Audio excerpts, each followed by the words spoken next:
Good morning, folks. It's Diamond with the Oppenheimer Ranch Project, Magnetic Reversal News, and Shinrin Yoku, bringing you a grand solar minimum update Saturday, January 1st, first day of 2022. Severe weather threat in the southeast. Storm weather, winter weather threat in Iowa and the Midwest. But the big story, Happy New Year. Keep calm. It's boom time. Frigid air to maintain grip on Pacific Northwest to kick off the new year. A lot of people were poo-pooing the winter weather hitting this region, but much of the Pacific Northwest has endured relentless cold and several helpings of snow since Christmas. The frigid air is forecast to stick around at the start of the new year, but AccuWeather forecasters say that reprieve from the snow is on the way. The question is, how long will it last? Seattle, Washington, and Portland, Oregon have both received snow every day since December 26th. The monthly total of 9.2 inches in Seattle is above the 6.3 inches typically observed in an entire winter, which is a boom to Al Gore. Shut up, Al! Get in your hole! That global warming goodness really makes him go crazy.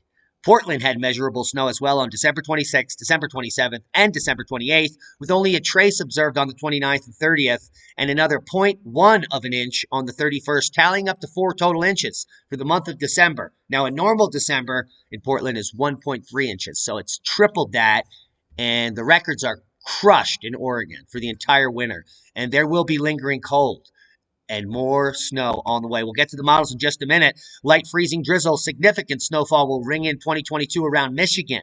5 to 8 in Top Knot's neighborhood. Uh-oh, white screen. And it's cold outside. Sub-zero temps expected to kick off the new year in southwest Colorado. That means below zero.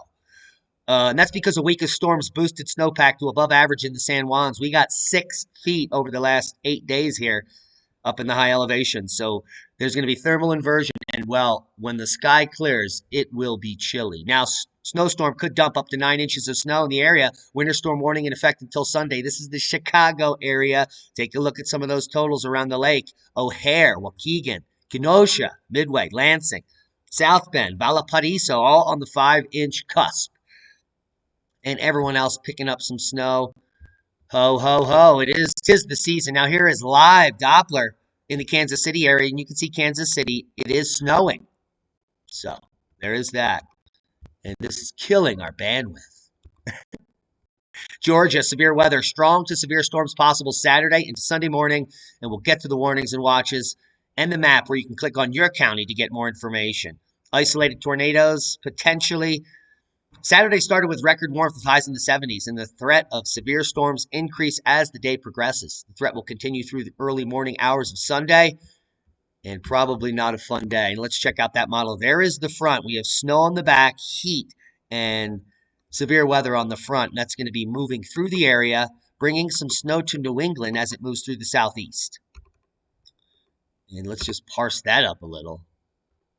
That means snow, more snow. Take a look at the snow for the Northwest in here. This is amazing. Let me just parse this up for you. Just a second. Give me a minute. All right, we'll just walk through the next few days here for you. Here is your Saturday, and that snow moving through the Midwest. You see it falling in Iowa and Indiana there as it moves over to Michigan. The most snow is going to be right on the state line here between Missouri and Iowa. But all of Kansas picking up a little much-needed precipitation, some in Nebraska. Oklahoma picking up snow. The Texas Panhandle, the nexus of the Schmexis, could be picking up to 3 inches potentially. And the plains here that lit on fire yesterday, those are going to be getting some much-needed moisture. Just an inch or so, but it is well needed. And then the West is going to pick up heavy snow forecast. It looks like for Monday, Tuesday there in Washington State, and Oregon, again, record-breaking snow totals. Take a look at that. 4 feet or more could be happening through Thursday, January 6th. Keep your eye on the prize. Some snow up in northern New England. And then this little clipper down in the southeast. Take a look at this. Virginia, D.C. Could be Tennessee. Heads up, David Dubine. You could be picking up some snow. And it could be a ho-ho-ho on Monday, January 3rd.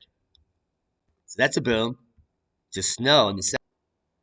Significant storm to impact the central and southern U.S. The storm system will bring heavy snow and ice that will cause dangerous travel conditions from the central plains to the Great Lakes, followed by bitterly cold temperatures behind.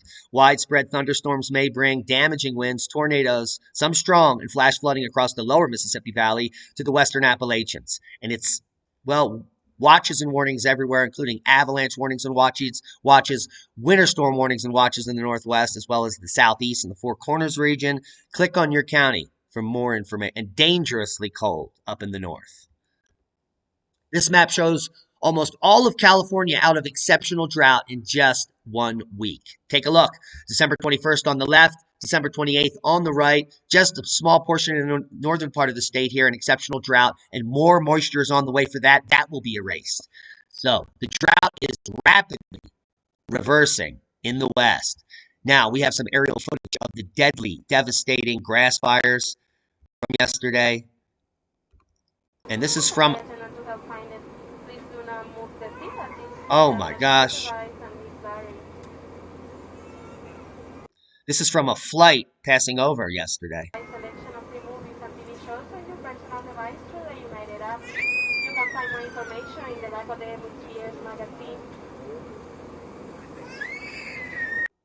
Just showing the scale of the devastation. That's just amazing. Our prayers go out to everyone affected by the catastrophe. Seismic update, no quakes of note. We had some interesting rumblers at depth here in Afghanistan. The last one popping off at 5.2 at 234 kilometers. So probably very little damage associated with that. And all is quiet on the Western Front. Worldwide volcano news update. Fuego, Semaru, Reventador, Kilauea, Sangay, Sacalijima, Nevados de Ruiz, and Sabancaya all puffing and passing to normal levels. We have a little bit of an uptick here at Semaru where pyroclastic flows were reported yesterday, and Kilauea seems to be running in a cycle of lava effusion that lasts, well, 1 to 3 days at regular intervals. So that is ongoing. Now let's jump over to Iceland, where Iceland geology yesterday is claiming that magma is on its way up the crust at Fagradalsfjall Mountain. The latest measurements shows that the magma is 1,600 meters left to get to the surface, or 1.6 kilometers. At the speed the magma was traveling, around 130 meters a day, an eruption is expected to happen around the 11th of January. They're being that specific. This is the current estimate, but that might change if the magma increases or slows down the speed it's going up the crust. It's unclear what area is going to erupt since the dike is more alongside older eruption dikes. There is more chance than less that new craters are going to open up and start erupting. Some of the areas under fresh lava from earlier eruption, making the area look interesting when this eruption starts. And so that's the latest from Iceland geology. Here, we can still see some microtremor happening along the Reykjanes Peninsula, moving a little to the south now, but very low levels, most all quakes below 2 magnitude. So we're keeping a close eye on that. But most of all, wishing you all a happy and healthy 2022. Thanks to all of our subscribers, our Patreons, our one-time donors, the heroes that share this video. We love each and every one of you, and without you, none of this would be possible. Happy 2022. That's a boom. To knowledge. Proper prior planning prevents piss poor performance. In the new year, 2022, will you be prepared for anything that's coming? Click on one of the other boxes to gain more knowledge, and be safe.